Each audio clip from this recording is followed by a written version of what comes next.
Previously on Podcast Without Pretense. Who are you people? Why is this happening again so frequently? Those are bullshit. That episode had a lot of connection issues. Right.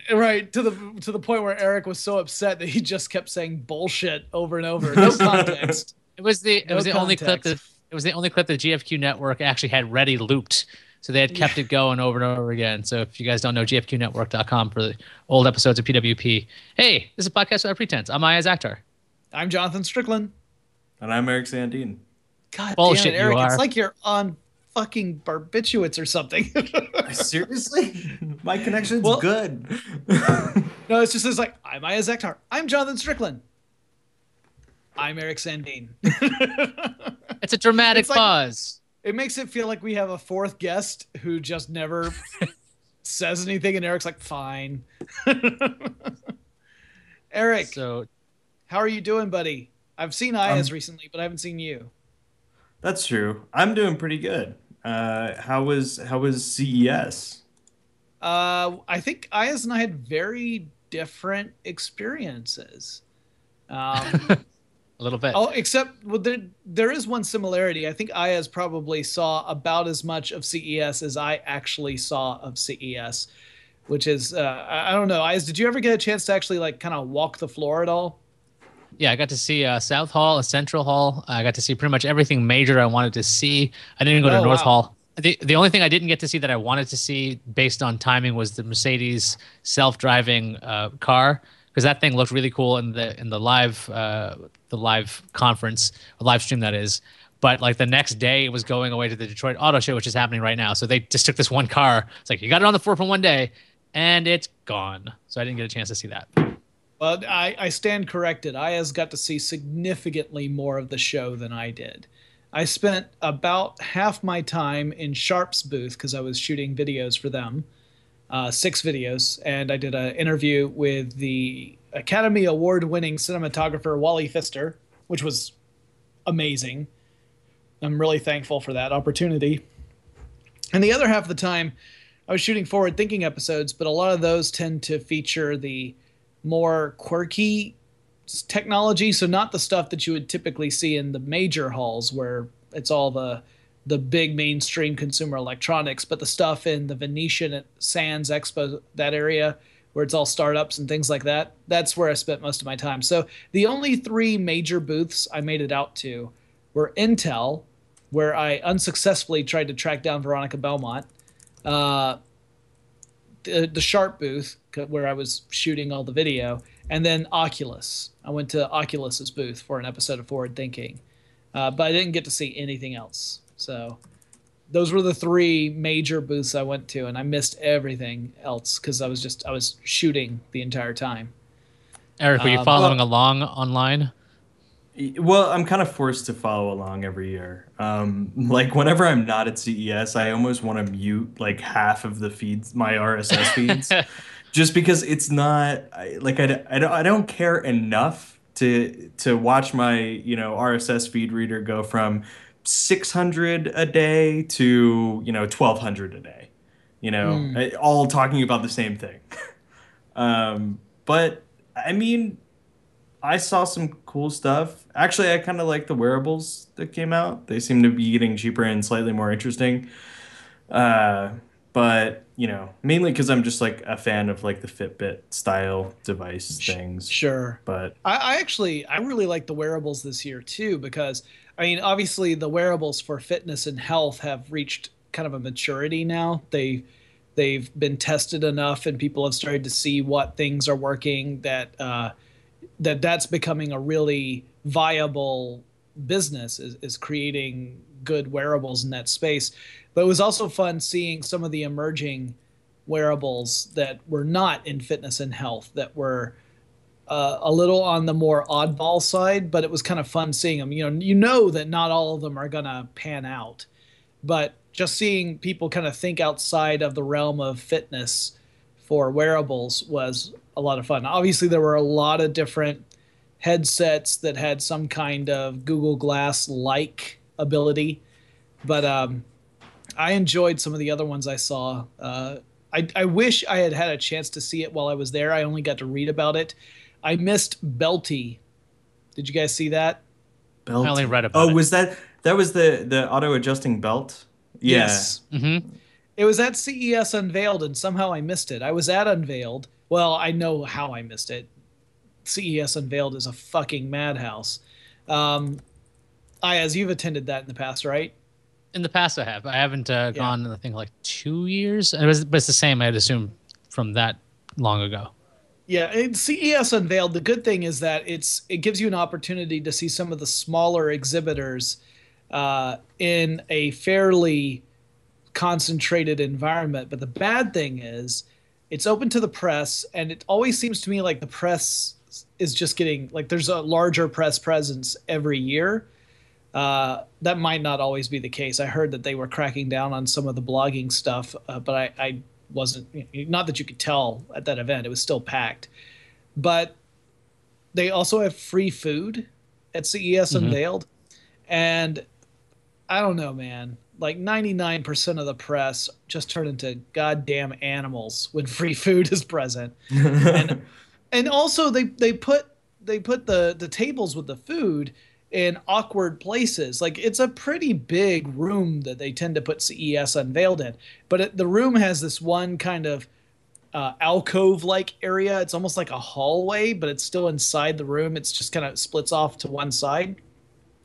So traffic gets kind of congested in that area because it's not as open as the rest of the room is. So and it's a dead end. So you get there and then you have to turn around and come back the way you came. They put a freaking table of food in the middle of it.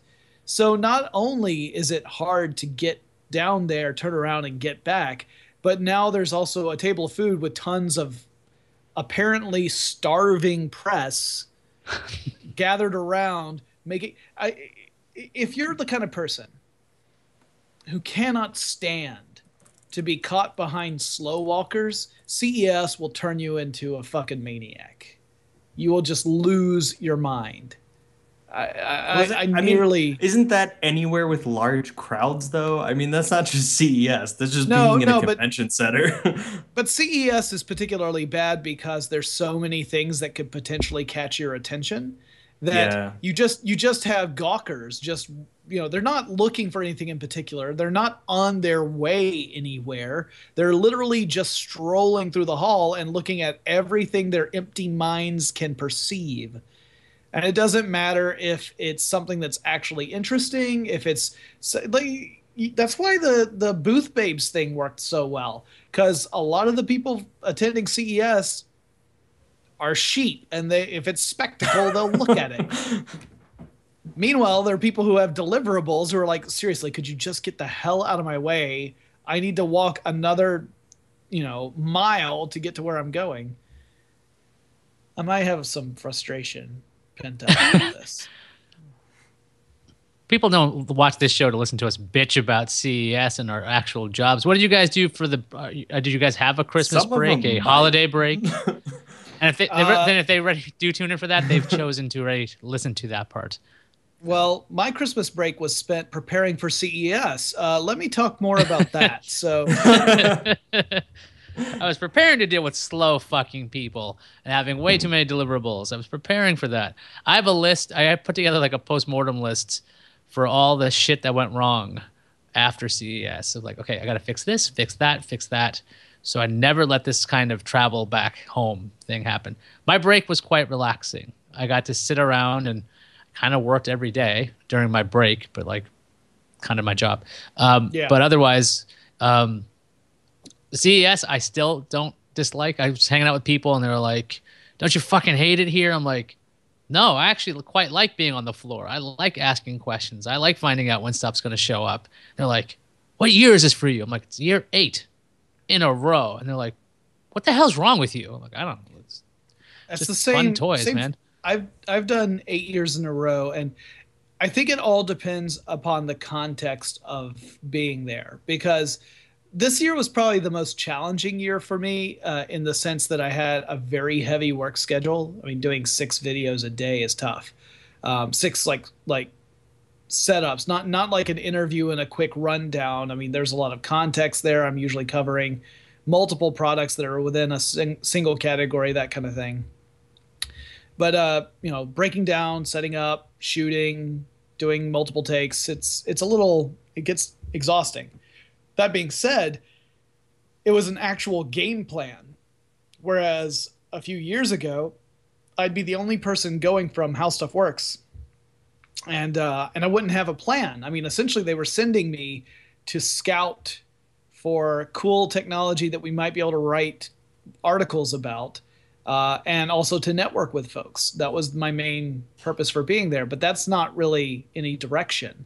When you get to something as huge as CES, and you don't have that direction, it is so daunting that even if you accomplish a lot, it feels like you didn't do anything. So this year was a lot different because I actually had these deliverables, and as I finished them, I could check them off the list, and you could tell I'm making progress. So this was a really good year. I mean, it was exhausting, and I didn't get to see nearly as many people as I wanted to. I mean, Iyaz and I only ran into each other very, very briefly, and I saw Shannon Morse a couple times, which was nice, and Ashley Esqueta once, which was nice. But there were a lot of other folks that I wanted to see, and I just never ran into them. I didn't have the time.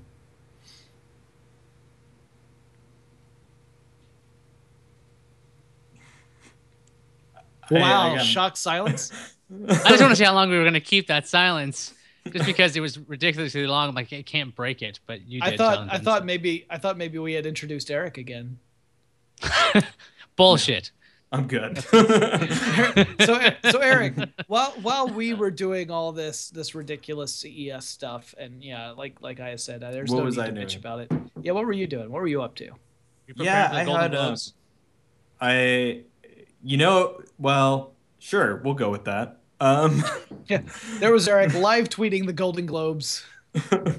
They used this at the Golden Globes for their red carpet thing, which was pretty cool. Yeah, but, I saw a picture of that. Yeah, I mean we'd actually like set up most of that like weeks ago, so it was one of those things where it like finally happened, and we're like, oh, neat, all right. Good, because they were testing that a month ago, and so then it's finally live, and we're like, oh crap, cool, worked.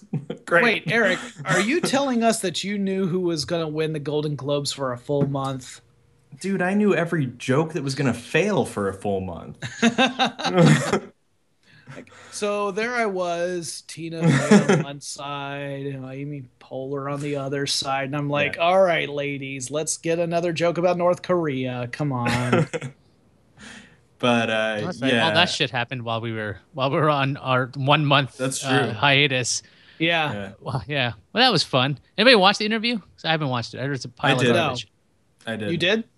It was exactly what you'd expect from a Seth Rogen and James Franco movie. Yeah. So let me ask you this: Go ahead. Was it podcast without pretense worthy? I mean, I didn't cringe. Like it was entertaining. I mean, it was Did you have a second screen open?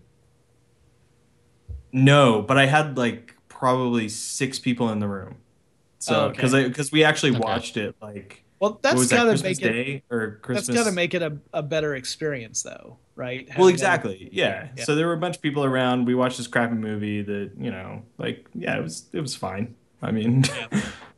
My position on that whole thing as it was unfolding was.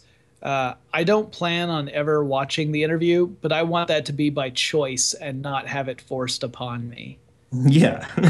Wait a minute. What if North Korea are like the purveyors of like good taste?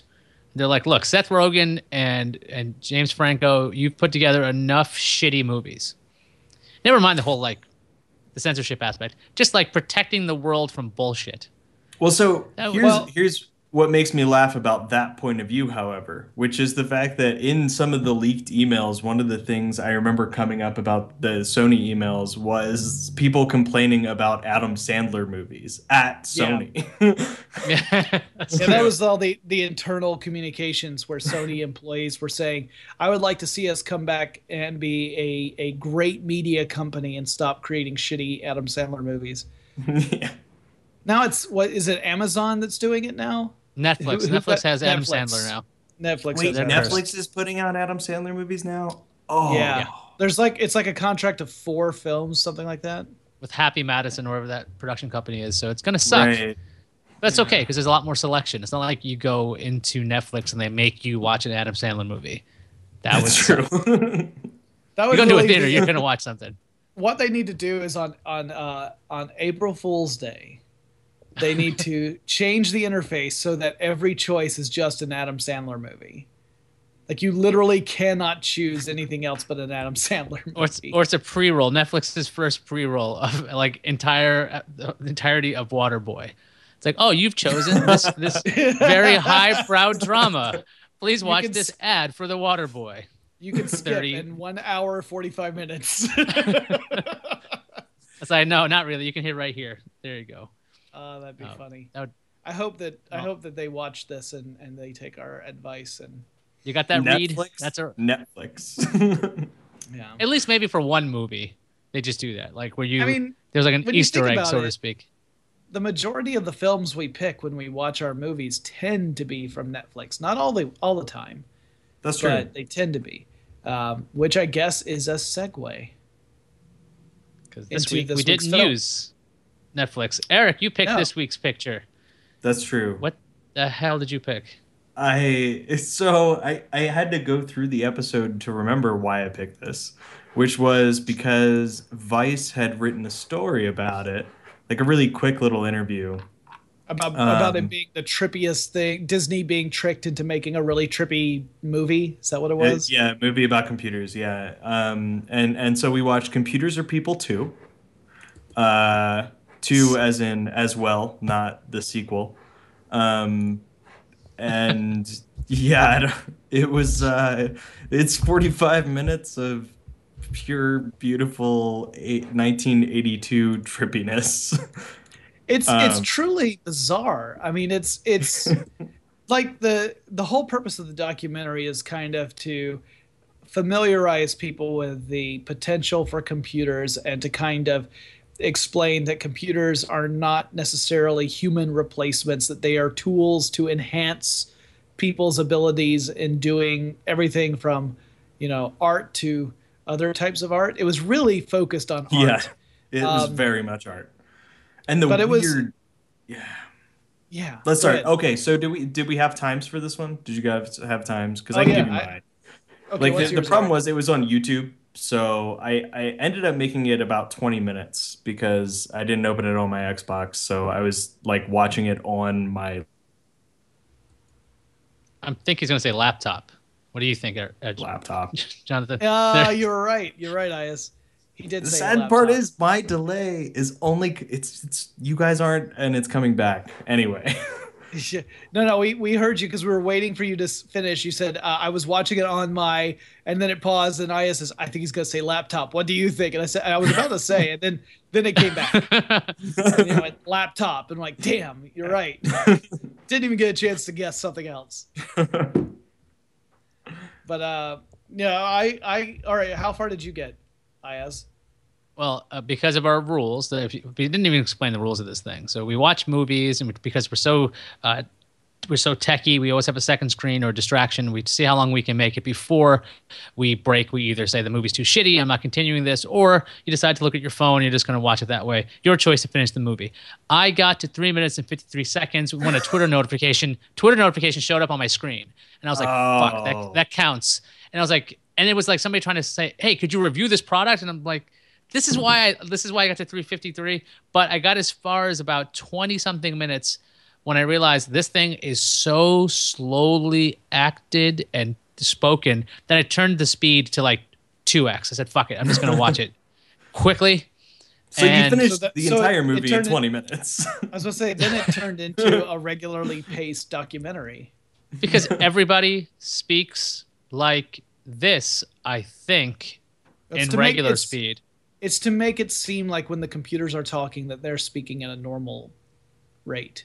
Because this is 1982 computer speaking technology. I got all the way through it. 46 minutes, 37 seconds. I I watched the actually whole think thing. I could have gotten all the way through it had I not had it on my laptop. I had it Like, on my had I laptop. actually put it on my Xbox or something, I think I could have just gone right through it.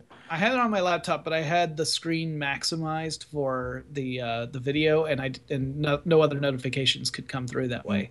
So Yeah. even though I was still logged into like Facebook and Twitter, but that was all like I every now and then I would hear boop where I could tell that a message had been left somewhere, but I didn't interrupt the viewing and I paid attention. I will say that if I had stopped, I was very tempted a couple of times because this documentary is only 46 minutes long, but it feels like it's about twice that because there are long moments where nothing is happening. I probably could have walked away at 24 minutes when Michael Iceberg came on. Yeah, the 20-minute segment that was him, like in the middle. I think it's literally just a documentary about him that is sandwiched between about 15 minutes of intro and outro, the ending being also a commercial for Tron. Yeah. Wait, so was So, that the musician who like had like a bunch of fans? Was that guy? Yeah, yeah, it was. Yeah, I Michael missed the Iceberg's the name. one. He's the one wearing the shiny jacket and the even shinier ascot. And Liberace on computers, it yeah, seems. Yeah, he's I got got like it. seven. He's got like seven keyboards that he's playing that he's queued up with different voices, and he just gets the crowd rolling in the aisles because he's got one that's female voices, so he plays an angelic choir, but it also has a pig oinking and a cow mooing and wind blowing, and that just blew everyone's minds. No, all right. A couple things I have to say about this documentary before we start ripping into it big time. One is that you got to remember the era from that it was made in Yeah, it's 1982. 1982. Yeah, You guys, Eric, when were you born? What year? I was not born when this film was made. All right, 86. Iyaz. 79. Okay, so also, so you had been pretty young for this. I was born in '75, Yeah. so I would have actually been old enough to have watched this when it first came out. And I remember very well going to see Tron, and I remember the early days of computers and computer graphics.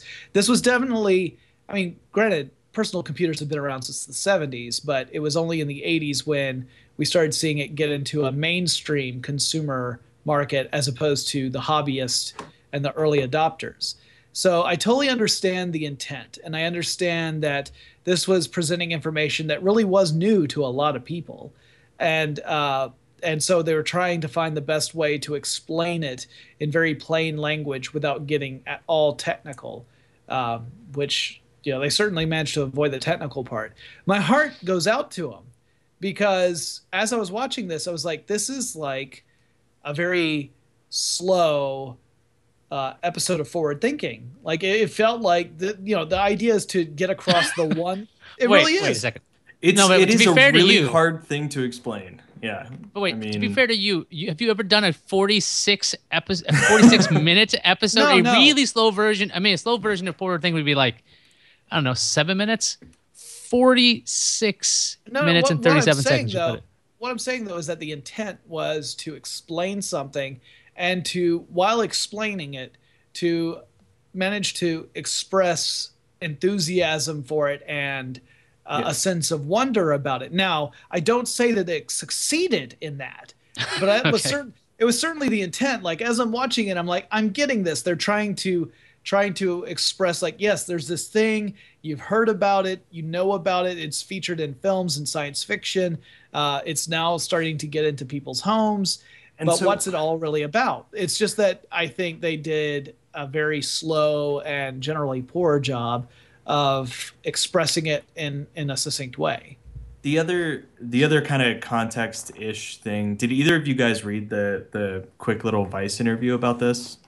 I didn't. did a couple of weeks ago, but I don't Yeah. remember much And, about it. and so like one of the things that I took away from that interview is just the fact that the only reason this movie got made was because all of the Disney executives in 1982 were really excited about designing Epcot. So they were all at Epcot designing Epcot.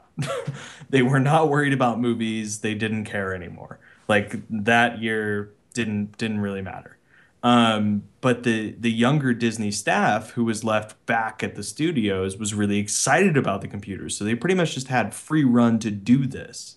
And so they're just super excited about everything computers can do. And that is what came out of this. Also, one of the side notes about out of that was that one of the directors, assistants or camera guys or something, one of the editors, was an apprentice to one of the guys who like invented the montage, as he put it. And so that's why there are tons of these weird digital trippy montages throughout the movie. Yeah, there's also a lot of B-roll that for a long time doesn't seem to relate at all to what's being said on the documentary until finally it gets around to relating it back to whatever's happening.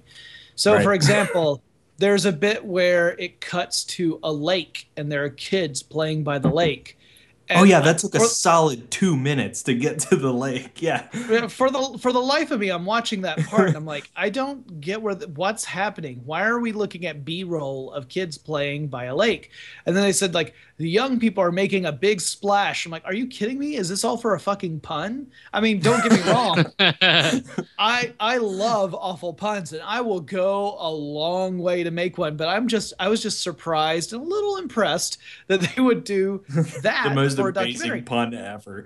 And it eventually turns out that no, the whole reason they're showing the camp, besides the pun, I'm sure the pun was intentional, was to show that it was actually a summer camp where the kids, besides going outside and having, swimming and everything, were learning about computers and basic programming.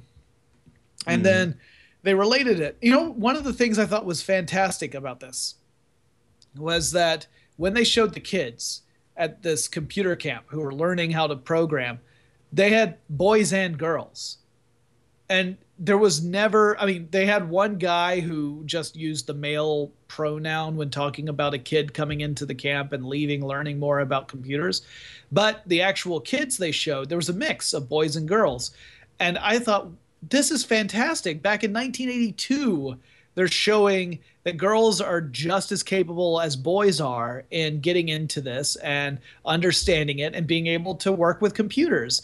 It's a shame that we got away from that so quickly and that it eventually became kind of a stereotype that computers were something boys got into and girls just weren't into that at all. Yeah. So I was really pleased with that. I do think it's also, I mean, this is probably more telling about the era or whatever. There was not a lot of ethnic diversity in this documentary.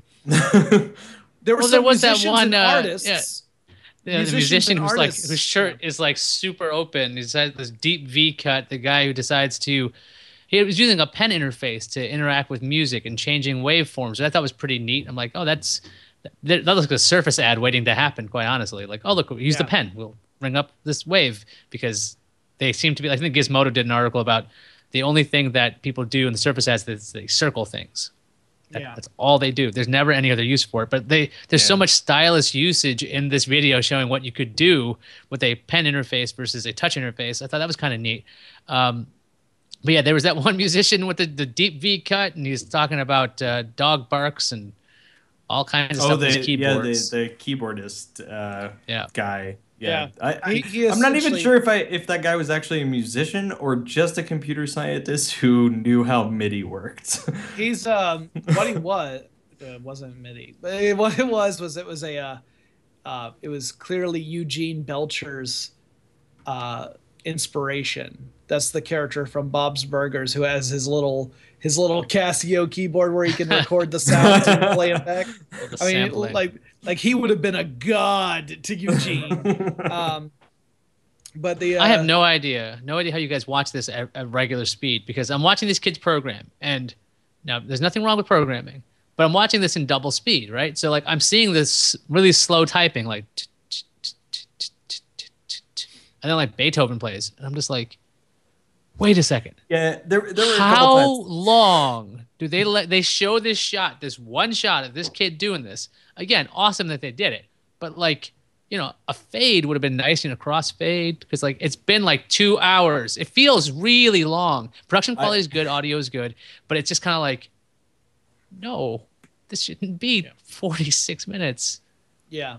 If you cut out the montages in this movie, like the digital montages, you'd cut out a solid 15 minutes.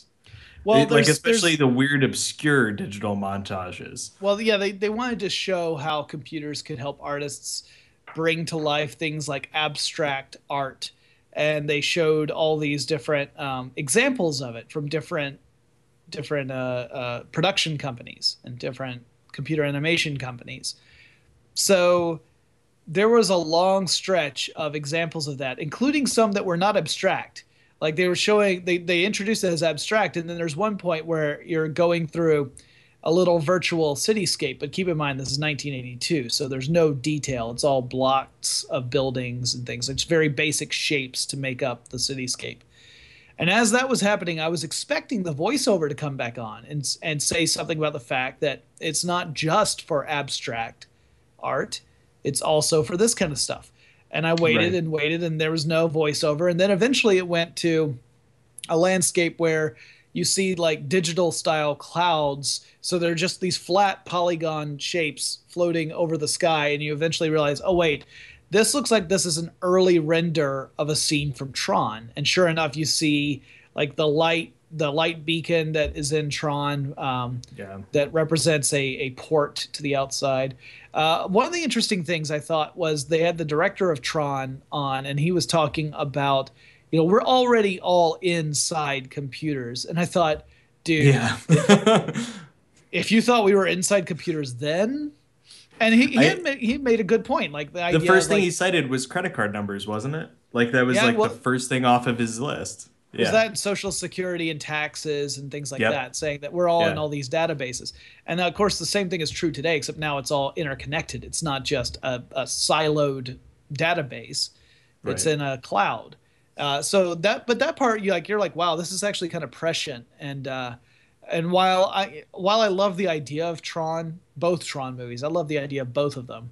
I feel like both of them lack a little something on the execution. Like they're both, like the first Tron movie is got some major pacing issues. I mean, I love it to death. The design of the film is gorgeous. The concept, the high concept is fantastic. The performances are fun, but it is slow. And this documentary was very much the same sort of thing. Like there were a lot of very slow moments in this.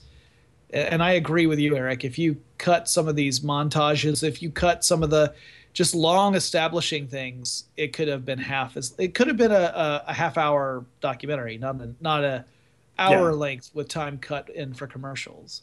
Now, who's the lady that's? Go ahead, Eric. Oh no! That's what I was about to say. I was like, this was made for TV, so it was really just like an hour, like all the way through. Yeah. Yeah. Yes. And who's the dancer that we? Elaine Joyce. Yeah, she's married to Neil Simon. Yeah, so we're talking about all the documentary parts. The main anchor to reality in this movie or this documentary is Elaine Joyce, this dancer who's talking to like a really tall like piece of plastic that has a screen that has a lot of they've been superimposing a lot of stuff here because there's no way they fit a video screen in there. You can actually see like the feathering on the video. And every time this lady like looks at the computer and we get the computer's point of view, computer's got a really low res camera, which is nice to see. But I also liked how the character immediately says they're afraid of machines because computers always go crazy in the movies.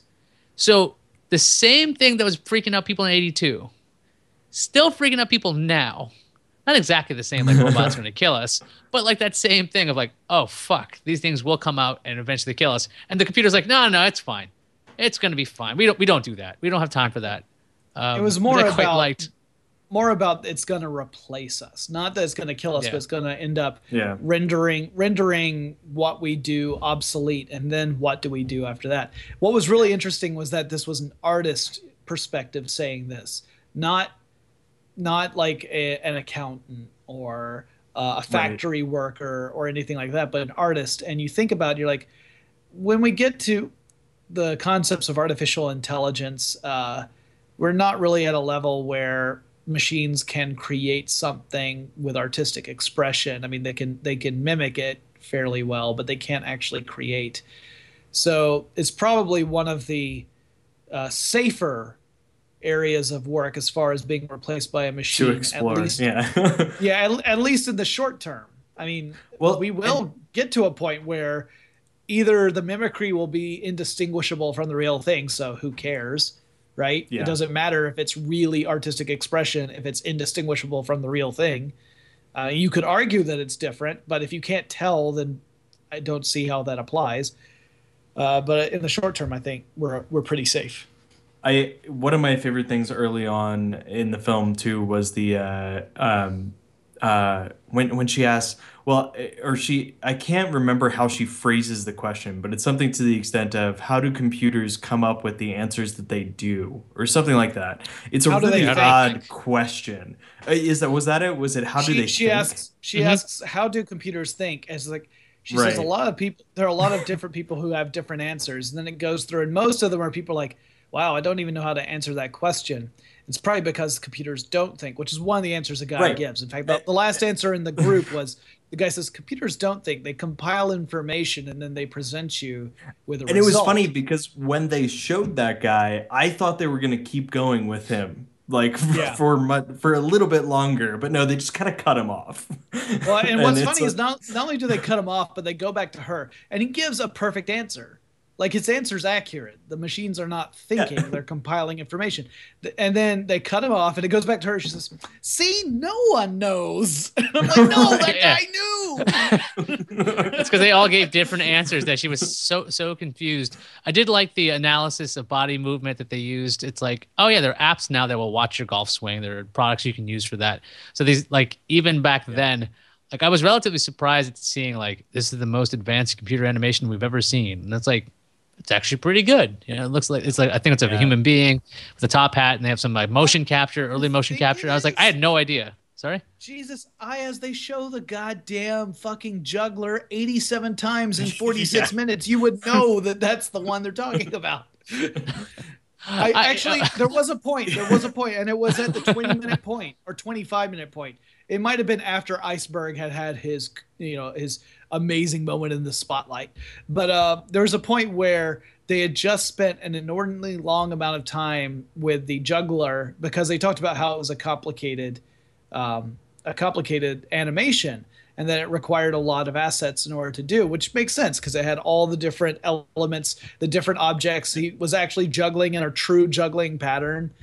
It was a hard So you can render, understand. which, which like, and Yeah, back then it wasn't just it wasn't just a compiled render. Somebody actually had to write all of the math for that to happen. right. Like, And yeah. so this was but it was a very long section focusing on this one animation. And I said to myself, if that goddamn juggler comes back in the next 5 minutes, I am opening up a second screen. And they held off for like 7 minutes. So I was true to my word and stuck with it. But boy, I mean, uh, for a 46-minute long documentary, it is amazing how little actual information is in there. The information they have is good. It's just spread out over, like, it's too thin. It's like the Hobbit trilogy, really.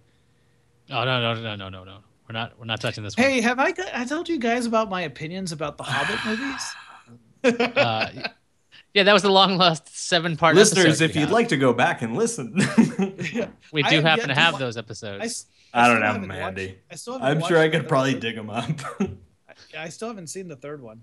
I don't know if I will, which is kind of crazy. It's kind of like if you had told 8-year-old me that there was eventually going to be 3 Star Wars movies that I would detest. I would have thought that you were crazy, but you would have been right. Also, we'd be time travelers, which is way more Yes, interesting than that's a true. I shocked don't little know. boy. Yeah. Shocked Well, little boy. This is the most amazing thing. We have a time machine over there, by the way, little Joe. It'd be great. yeah, but Over there. but then I'd be like, yeah, you're using a time machine to go back and crush a little boy's dreams, you motherfucker. We bring back, no. You know what we bring back with us? The actual re-edits of the Star Wars movies on DVD with a DVD player and be like, no, this is what George Lucas does. Like, look, this little disc has a whole movie, and you'd be like, what is I think happening? it'd just be funny because you'd come back, you'd say this, you'd say, "Hey, little Jonathan Strickland, oh wow, you have hair. Listen, we're just on our way to kill Hitler. Before we do, we wanted to show you these movies." And you're like, what? You're like, who's Hitler? It's like, we must have succeeded. All right, great. And also, why are we in Atlanta of all places? Time is so elastic. It's so weird. Yeah. Oh, what this was I is watching? already that whole thing discussion we just had more interesting than this documentary. Yeah, yeah. I was watching a movie. Oh, what the heck was it called? Meet the Robinsons. You guys ever watch this movie? And The- breaks. Is there a new one? No, it's one from a few years ago with that's the one that has the dinosaur with the hat that controls the dinosaur. Is that right? That's correct. Okay, I have not seen this film. I have seen it's an animated cartoon, It's an anime movie, computer anime movie, and there's a bad guy who has designed a bowler hat that is a mind control device, and you've got this character Robinson who's like a kid genius. And he travels into the future and meets his future family. Although he doesn't know it's his future family at first. It takes a while before that becomes clear to him. Although Jimmy Neutron animation style. Yeah, it looks a lot like it. It's not Jimmy Neutron, and it could have been Jimmy Neutron. It would have been better if it would have been, but it violates time travel if I get this right, because the idea of the child being plucked out of the past should have eliminated his future.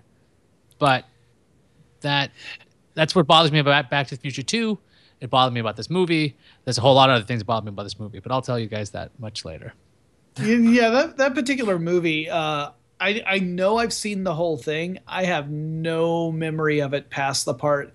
The best part of the movie, in my opinion, was one that was shown in the trailer, which is where the dinosaur that's got the bowler hat on is chasing down the kid, and the bad guy is egging on the dinosaur, get him. And the kid is kind of scrunched back into a corner, and the dinosaur's a T-Rex and is trying to get to the kid, but can't because the kid's in a corner, and the dinosaur just has no way of getting at the kid.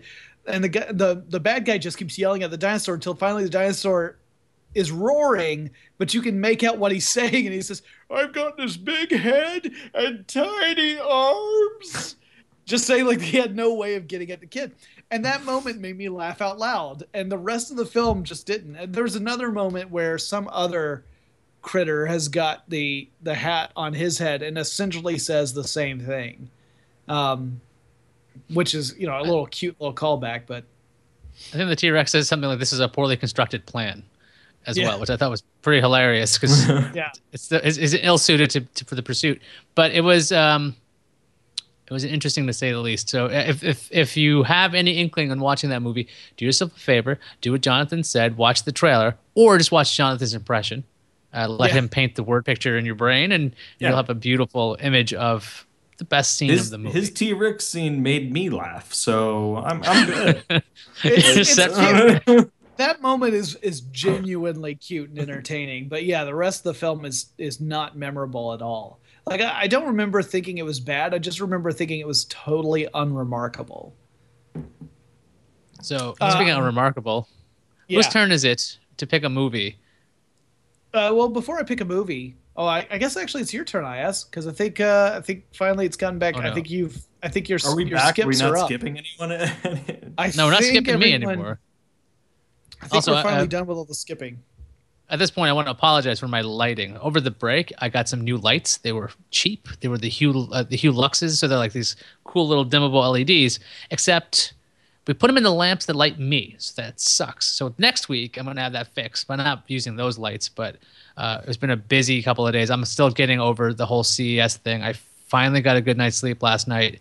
Yesterday, on Monday, I woke up super early, and I got stuck in Chicago. I don't know if you guys know about this. I got stuck in Chicago because I took a flight back from Vegas that had which airport first off? I was at O'Hare. Oh, all right. Because my connecting flight to New York got canceled, and I was like, okay, I don't know what to do with this. And so, where am I going with this? Anyway, so I stayed in Chicago one night because I guess I have not recovered yet. I stayed in Chicago one night. So I was in Las Vegas one night. I flew out to Chicago, stuck in Chicago for that night. Woke up like 4 hours later to go to LaGuardia to come back home. And then when I woke up the next day, super early, I was confused. I didn't know where I was. I didn't know what was going on. I saw Liz next to me and I was like, how did she get here? Not so much am I home? It was like, how did she get to where I am? I was that out of it. So like, wow. So that's why the lights aren't right yet. Cause I'm like, I just forgot exactly when I was telling you the story that I was telling you the stories. That shows you how loopy I've been. And I promise you, the only thing I've been drinking tonight is water and that's it. So I'm just like so dead. Tomorrow, hopefully better. Well, let me ask you this also before we get into the pick for the next one. Have either of you watched anything, like any other films that were interesting that you'd like to talk about really quickly? Something not necessarily that would have been a podcast without pretense film, besides The Interview. I mean, we've already covered that. I watched, I think it was called Wounded Woman by Kiefer Sutherland on Netflix, which I really wish I'd saved for us because it was okay. It's I believe it's written by Kiefer Sutherland. It's a Kiefer Sutherland film. And it kind of comes off like a play because some of the language is ridiculous. It's not set in the past at all, but there are lines like there's like a maid and there's a spoiled brat son played by Kiefer Sutherland and an old man, and they both have affection for this maid that they hired. But there's one line in this movie which I find really bizarre, which screams old theater. It's like, I'd like to know the woman there who's bending over with the cheeky breasts. I was like, wait a second. I don't think I've ever heard Kiefer Sutherland say that phrase in all my Kiefer Sutherland watching life. So you didn't realize that's his trademark phrase, like Arnold Schwarzenegger's "I'll be back." I must have missed it in 24. I must have really missed it. And Lost Boys. I think I would have remembered that in 24, not so much in Lost Boys. I think he said it like 3 times in A Few Good Men. He does say it in Stand By Me. You're right. So okay. Yeah, that's what I want. So what was it called? Wounded Woman? Is that what you said? Yeah, I didn't even finish the thing. Unfortunately, saw that. So doesn't sound like you're missing too much on the ending. It's a 2-hour movie. Go ahead. That's I mean, that's an investment. I watched a movie on the recommendation of a couple of coworkers, The Babadook. Oh yeah, I watched that. What did you think, Eric? It was okay. I was like kind of surprised by it. I don't remember the details, but I remember being slightly surprised.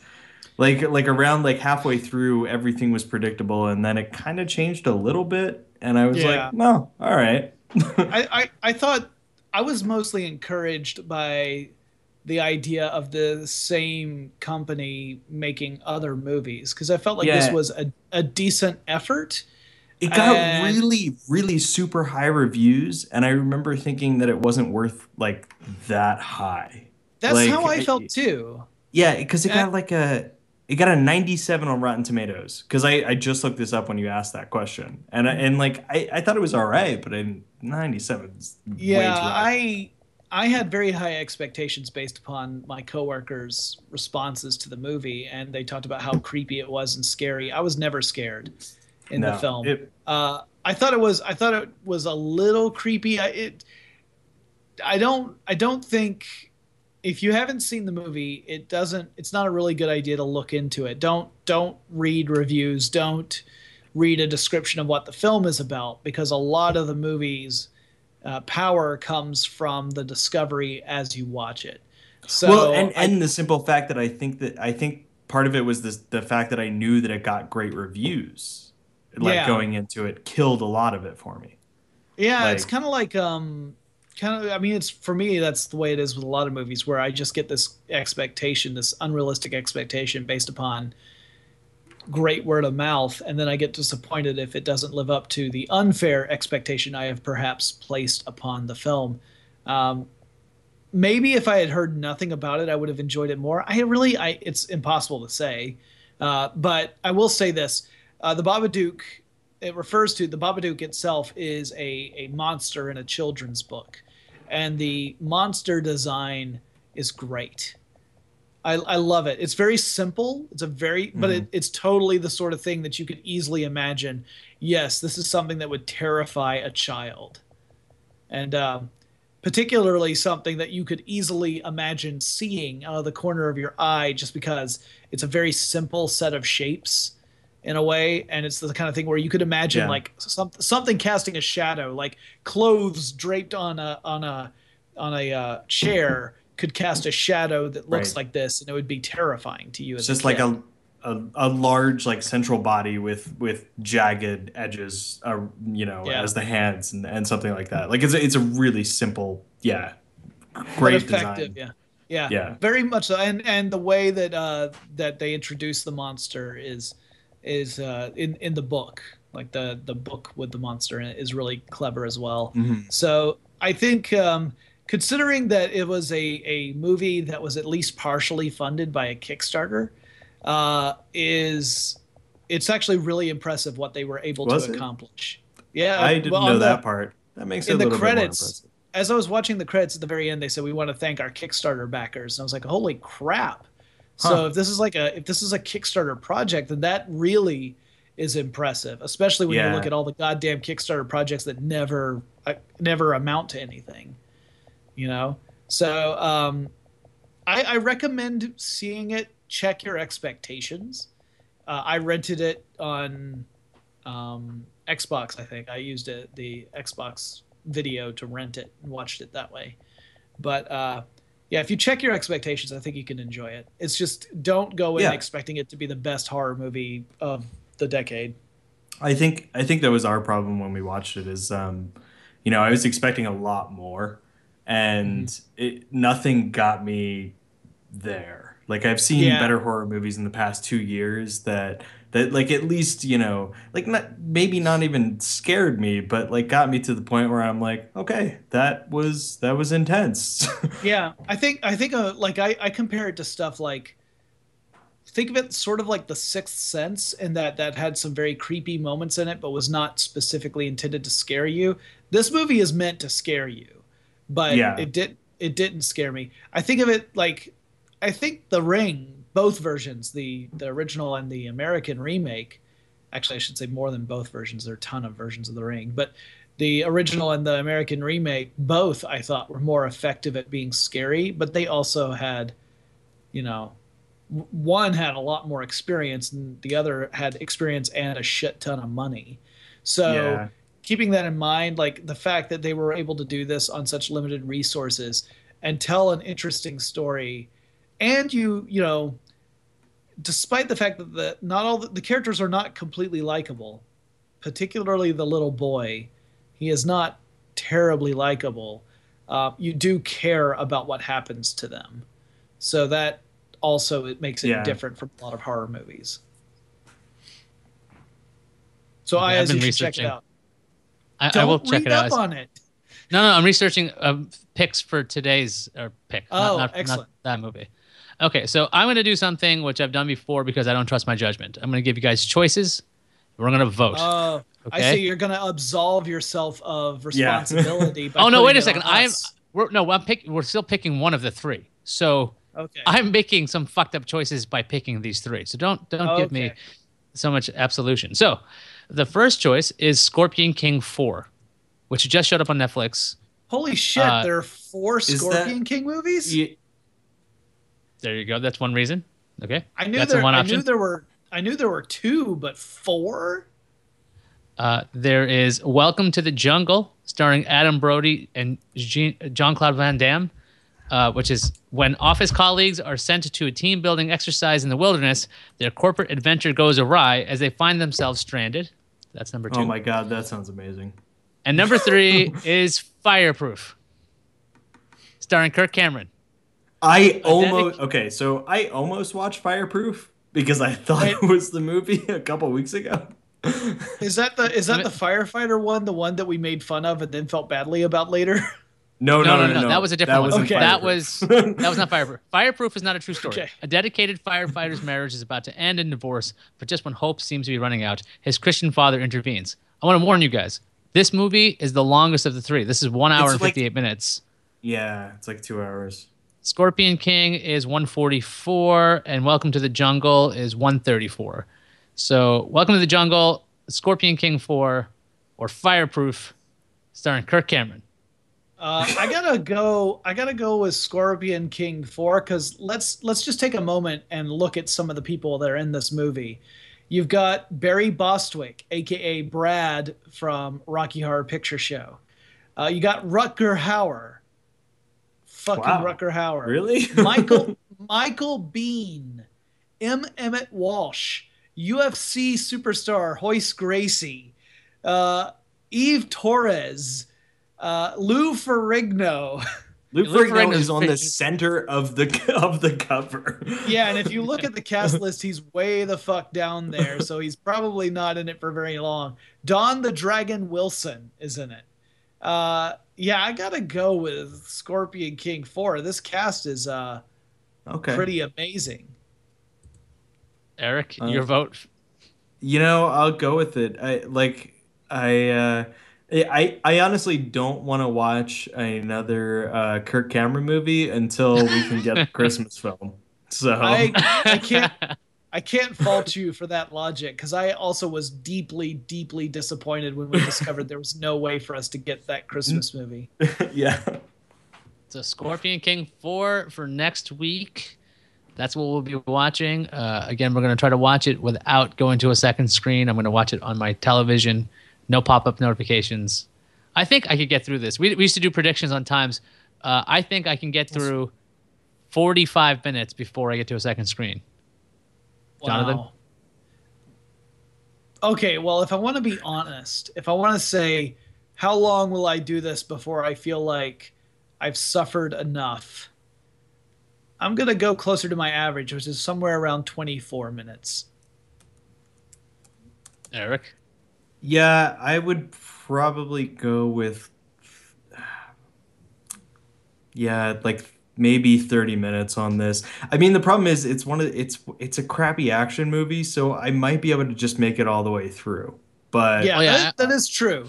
Yeah, if this were a crappy comedy, it would just be hope. We would all be like 2 minutes.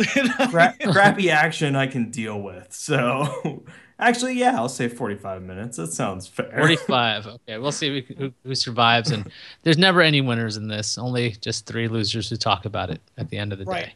Yeah, we don't. And remember, this is not like, for those of you who have never watched this or don't know about why we do this, this isn't a contest. It's not like, let's see who can endure the torture the longest. It's really just a test of our attention spans and our tolerance for terrible movies.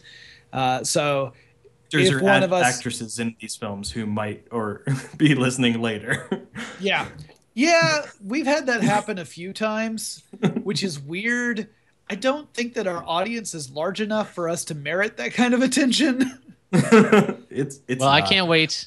I can't wait till we consistently cover Kirk Cameron enough that he decides to tweet us or like maybe pay for a billboard asking us to be like arrested. If I want great advertising, my goal is to watch enough Kirk Cameron movies that he starts, getting angry at us for some reason, calling us heathens, whatever. That's going to give us at least 1,000 listeners if he says it once. There we go. Personally, Kirk Cameron, if you're listening. If we could get to a point where Barry Bostwick writes to us, I'll be happy because I'm a huge Rocky Horror fan. So write to us on Twitter at PWP Show. You don't have to write much. Just write hi or fuck off. Either way, Jonathan will be elated. Yeah. That's true. Very true. That's how it always works. That's the only way you can get in contact with us because we're not giving you our email addresses. So sorry. I'm also looking at the bio. We don't even have a website. We do. Well, that's right. We do have. Wait a second. Whoa. Yeah. Wait a second. Are you talking about the old WordPress site? Yeah, I'm like, that WordPress site was a piece of shit. I mean, like we're now on gfqnetwork.com where they have like things. That was our stuff. It's a sub site, but yeah, we don't have like. Actually, I could get it, but whatever. We can do a redirect. So Eric, the female lead in Scorpion King 4 has also been in Roadhouse 2. So strap yourselves in, guys. It's going to be amazing. Roadhouse 2, not Roadhouse 1. Roadhouse 2. Pain Still Don't Hurt. Yeah, the other movie I was looking at was Attila, and it looked like an animated movie from the cover, but it turns out it's like a 84-minute movie starring another UFCer. But when I saw the trailer, because I was checking the trailer out while you guys were talking, I saw Asylum pop up. I was like, Ah, Oh. Exactly. That's how I reacted. I'm well, like, it looks like first it's of going to all, be half good. So fuck that. I'm not going to even give it an I option. as also the fact that you said it looked like a cartoon, like an animated movie. Think back on our success rate with animated films. I think the film you hated the most in 2014 was in fact an animated movie. Yeah. Oh yeah, the strange something. Strange planet. Oh my God. Uh, fa- Fantastic I just planet. I just want to I want to find the next Mummy Maniac. I want to find some. I think I've been finding far too many well-produced, technically well-produced movies. I want to find some really shitty audio where I'm like, and I've already done this by the way. Actually, I might have hated the Don't Go in the Woods more than the Eric's pick because I gave up my turn twice because it was such a shit movie. It was shot in 15 frames a second.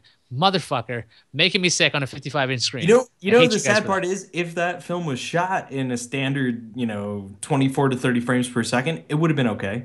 Would have been fine. Yeah, it was just I had to turn motion smoothing onto my television just to make it bearable.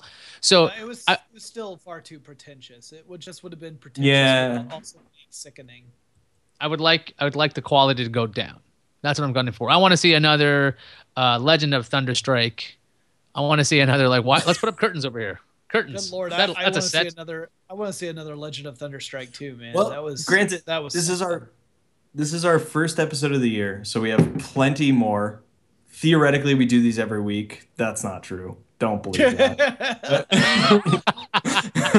We can't even necessarily claim semi regularly. Yeah, we're there occasionally. That's why you subscribe. So go to gfqnetwork.com. You subscribe to audio and video. There. It's funny because last year I didn't plug this thing at all. Now I'm plugging it 50 times in this episode. This is the only time I get to do this. Well, The there's rest of the year, RSS like, feeds. They're important. Like they're how you will listen to us unless you watch live. yeah, because we actually streamed live, which is crazy that they let us do that. 'Cause There's a chat room. I'm in it. it's just Eric alone. I think Because we're it up against is. like Night Attack or something, It's right? mostly Means people podcast. asking questions about other shows. It's like, when is the ball truth on? Go fuck yourself. That's usually the question. It's not really a question when you say that. Right. Anyway, Like, it doesn't count if you just put a question mark at the end of it. could you go fuck yourself? That's the proper way to ask. Just remember that. You can also tweet us at PWP Show. We see that and we go, why do we have a Twitter account? I don't really know. We should end up putting our picks of movies on that. Have we ever bothered to do that?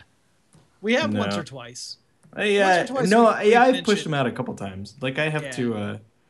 I'll do it. I think I'm gonna go back to Crackle the next like, 3 weeks. I'm gonna find something terrible. Crackle.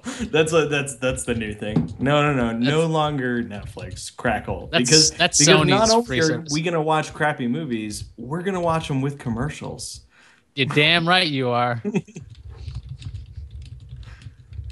Jonathan's gotten really serious because he's tweeting right now. That's I right. I am guarantee you tweeting that. right now. It's like talking to idiots who are depriving me of sleep. If you know what my quality of work goes down, blame those two guys.